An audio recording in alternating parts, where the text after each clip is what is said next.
Trinity Williams sat at the bus stop on Michigan Avenue, her fingers trembling as she counted the crumpled bills in her wallet for the third time that hour. $10. That's all that stood between her and complete destitution. The late afternoon sun cast long shadows across the Chicago street, and somewhere in the distance she could hear the laughter of people whose biggest worry was probably what restaurant to choose for dinner. She couldn't remember the last time her life had been that simple. Just 72 hours ago, she'd found an eviction notice taped to her apartment door. 3 days before that, her manager at the diner had fired her, accusing her of stealing from the register, a lie. But who would believe a struggling black waitress over a manager with 15 years at the company? Her phone was down to 3% battery, and she had exactly one protein bar left in her backpack. For the past 3 nights, she'd been sleeping in her beat-up Honda Civic, showering at the gym until they'd revoked her membership that morning for missed payments. Trinity closed her eyes and tried to remember what hope felt like. She was 24 years old, college-educated with a degree in social work she couldn't afford to use, and now she was rationing her last $10 to buy enough ramen to survive the week. Her grandmother Dorothy would have been heartbroken to see her like this. Dorothy, who'd raised her with stories of resilience and dignity, who'd always said that character was built in the valleys, not on the mountaintops. But her grandmother had been dead for 2 years now, and Trinity had never felt more alone. The bus came and went. Trinity couldn't afford the fare. She picked up her backpack and started walking toward the Save More grocery store 6 blocks away, where at least the fluorescent lights were bright and she could pretend to shop while warming up for a few minutes. The November wind cut through her thin jacket like razors made of ice. She was half a block from the grocery store when she heard the commotion. People were shouting, their voices pitched with that particular tone of urban indifference mixed with morbid curiosity. Trinity pushed through the small crowd that had gathered near the store's entrance, and that's when she saw him, a man, maybe in his early 30s, collapsed on the concrete sidewalk. Blood was streaming from a gash on his forehead, pooling beneath his head in a dark, terrible circle. He was breathtaking even in his devastation. High cheekbones, strong jaw, athletic build, evident even through his torn designer clothes.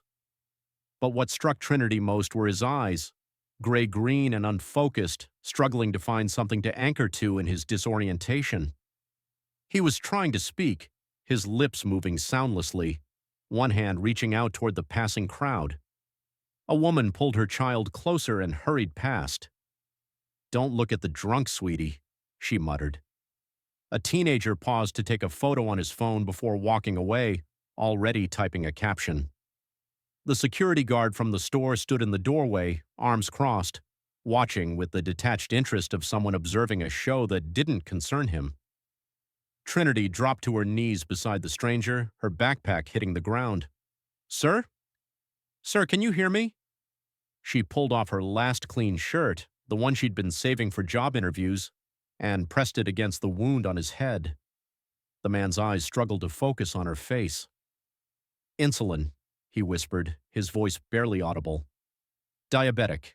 Need insulin. Wallet. Stolen." Trinity's heart clenched. She looked up at the growing crowd. "Someone call 911. He needs help." But people just stared, some already turning away, bored now that it was clear this wasn't going to be dramatic enough for their social media feeds. The security guard remained motionless. The store manager emerged, a thick-necked man named Brad Peterson, who Trinity recognized from her previous shopping trips. He looked down at the bleeding man with undisguised disgust.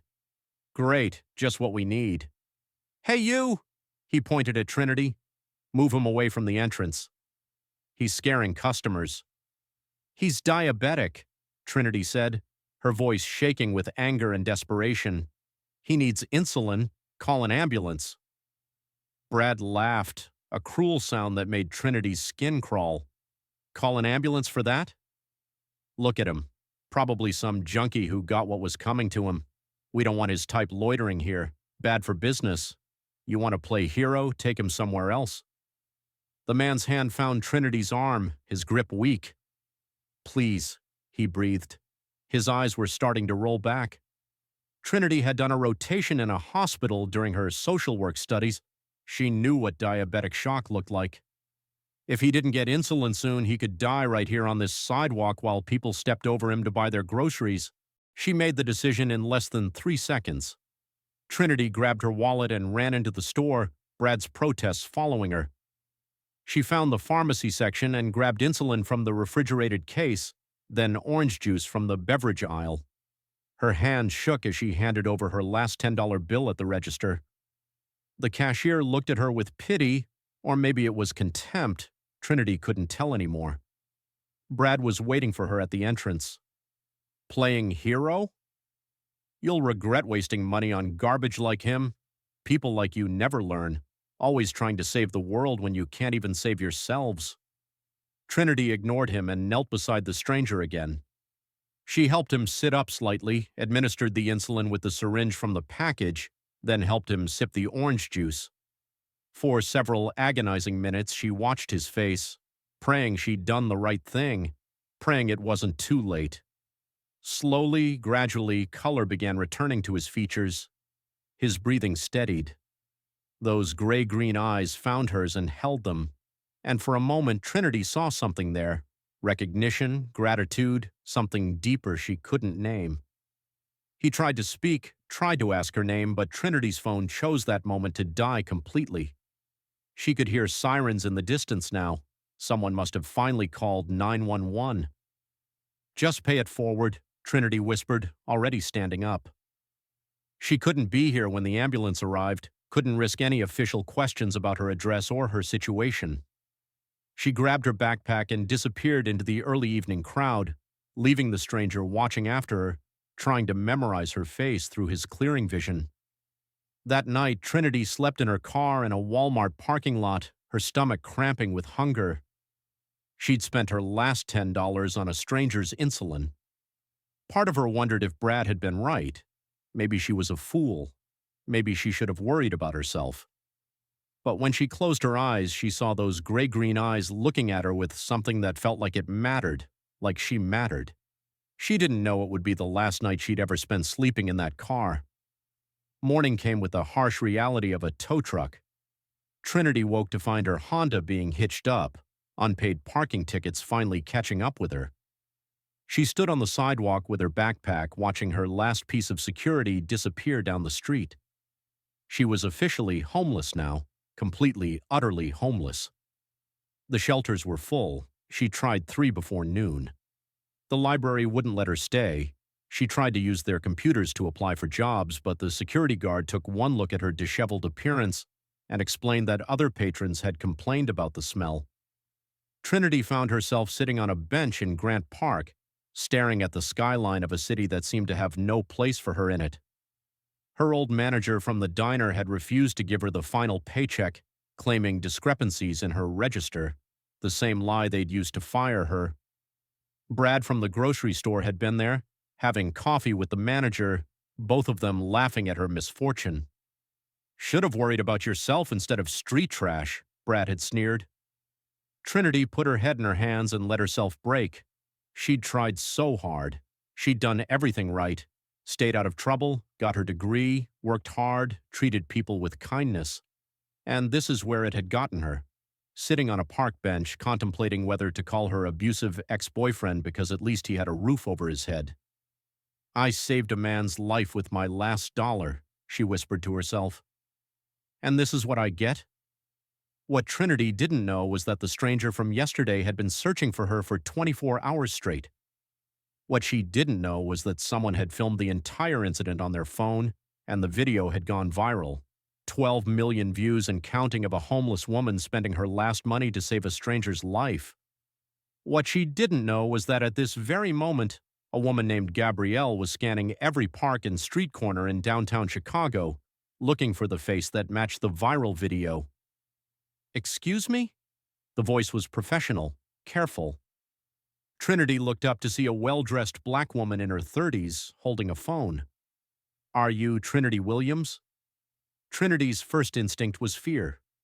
"Who's asking?" "My name is Gabriel. I work for someone you helped yesterday. He's been looking everywhere for you." Gabrielle's eyes were kind but urgent. He wants to thank you. He wants, he wants to change your life if you'll let him. Before Trinity could respond, before she could process the words, a Rolls-Royce Phantom pulled up to the curb. The car was black and gleaming, so impossibly luxurious that people on the street stopped to stare. And then the door opened and he stepped out. Trinity's breath caught in her throat. It was the man from yesterday, but transformed. He was tall. She hadn't realized how tall when he was collapsed on the ground. The blood and grime were gone, replaced by a perfectly tailored navy suit that probably cost more than Trinity had earned in the last year. His dark hair was styled, his presence commanding, but it was his eyes that made Trinity's heart skip. Those same gray-green eyes, now clear and focused entirely on her. He walked toward her with purpose, and Trinity found herself standing without quite meaning to. Up close, he was even more devastating. Sharp jawline, full lips, a face that belonged on magazine covers. But there was something else, too.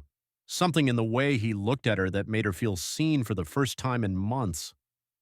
"You saved my life," he said, his voice deep and warm. "My name is Carter Bennett.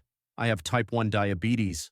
Yesterday, someone mugged me, destroyed my insulin pump, and left me to die on that sidewalk. Without that insulin you bought, I would have gone into diabetic shock and died." He paused, his eyes never leaving hers. "Everyone walked past me.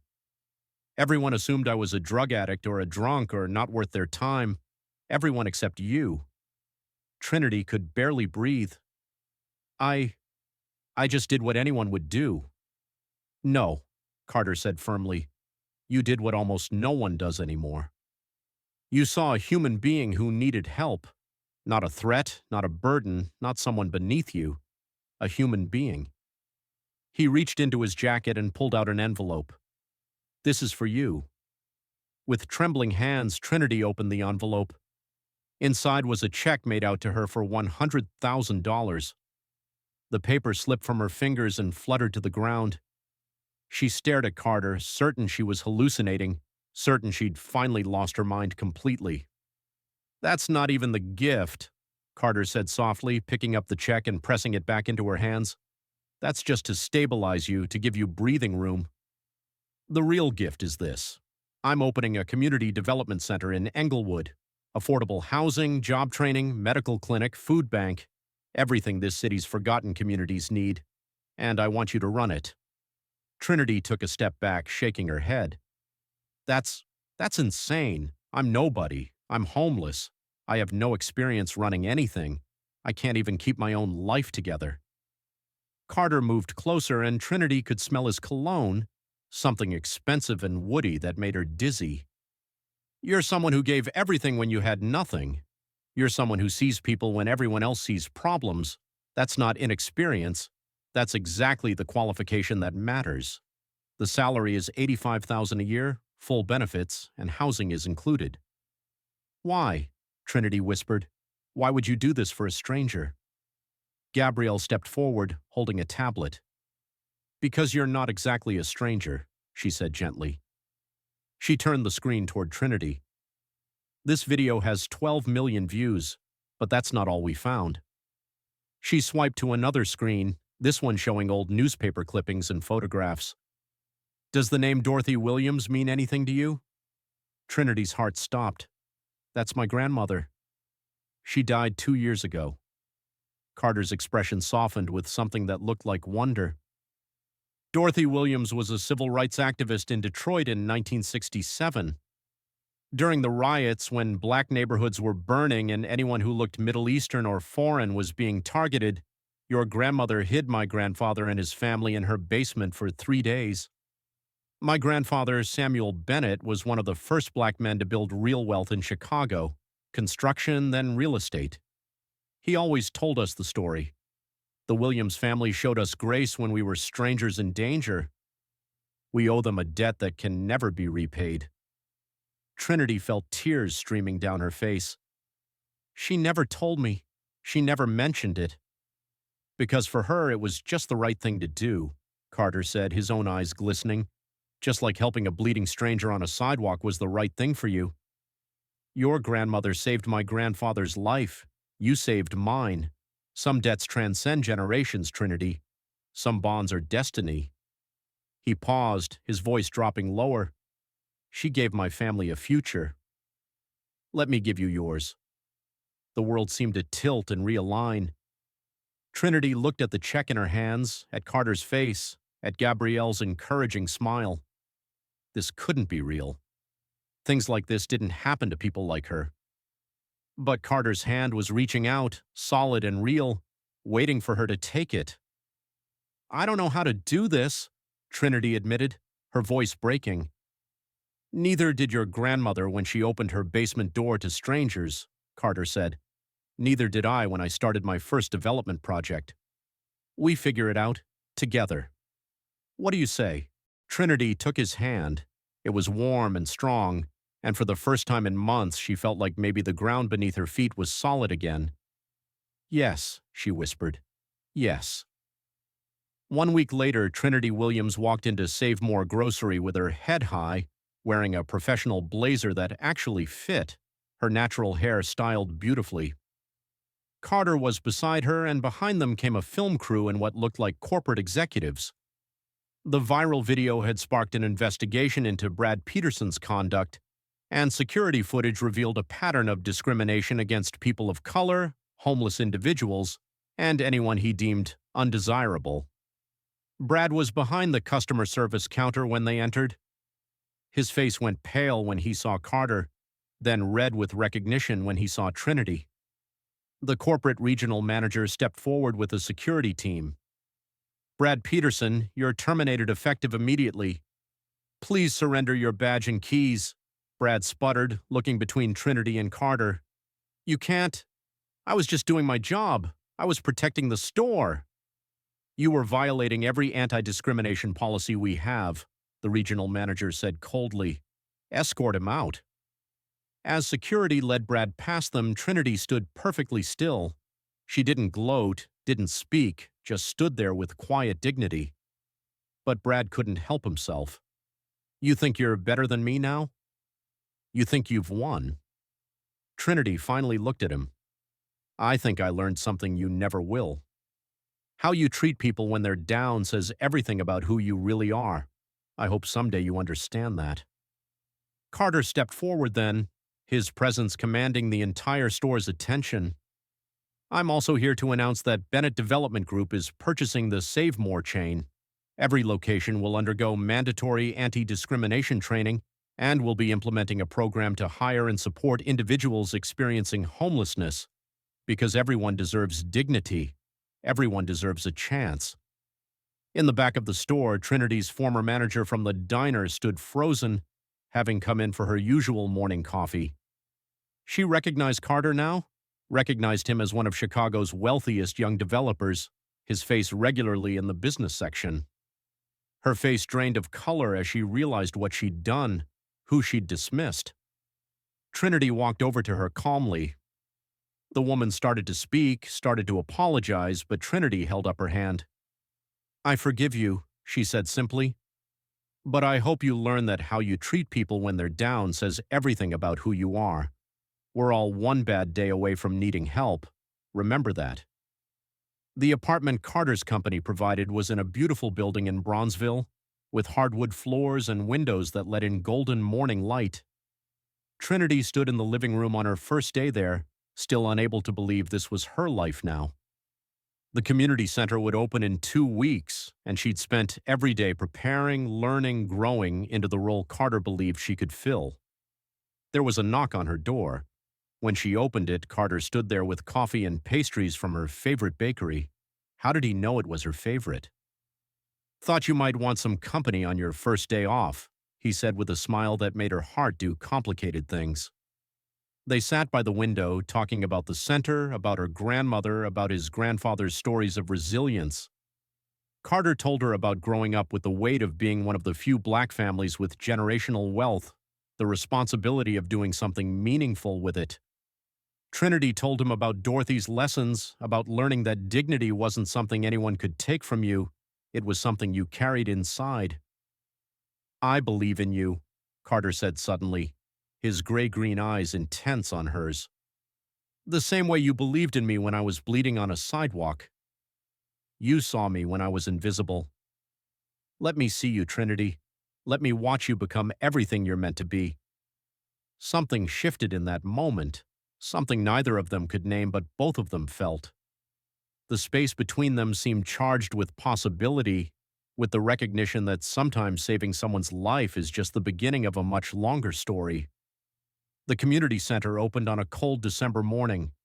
Trinity stood at the entrance, nervous and excited, watching people from the neighborhood gather. Carter was there too, staying in the background, letting this be her moment. The first person through the door was a young mother with 2 children, an eviction notice clutched in her hand, eyes red from crying. She looked exactly like Trinity had looked 2 weeks ago, desperate, defeated, holding on by a thread. Trinity stepped forward and took the woman's hand. "Welcome," she said warmly. "You're safe now. Let's figure this out together." As she led the woman to the intake desk, she caught Carter's eye across the room. He was watching her with something like pride, like wonder, like the beginning of something that went deeper than gratitude. He smiled, and Trinity smiled back, thinking about her grandmother's words. Character is built in the valleys. She'd been in the deepest valley of her life when she'd spent her last $10 on a stranger. She'd had nothing left to give except kindness, and somehow, impossibly, that had been enough. That single act of compassion had unlocked a door she didn't even know existed, had revealed a connection that spanned generations, had brought her to this moment, standing in a center that would help thousands, holding the hand of someone who needed exactly what she'd needed, to be seen, to be valued, to be given a chance. 6 months later, at a gala celebrating the center's success, Carter approached Trinity in the middle of the crowded ballroom. He was devastating in a tuxedo, and she was radiant in a dress that made her feel like someone she was still learning to be. He extended his hand with a smile that was becoming dangerously familiar. "May I have this dance? The woman who saved my life." Trinity took his hand, feeling the same electricity she'd felt that first day in the park. "Only if you promise to stop thanking me." Carter pulled her close as they began to move to the music. "Then let me start showing you instead," he murmured, and Trinity understood that some debts of gratitude transform into something else entirely, something like destiny, something like love. As they danced, Trinity thought about the $10 bill, the bleeding stranger, the impossible kindness of the universe. She'd given everything when she had nothing, and in return she'd received not just security or success, but purpose.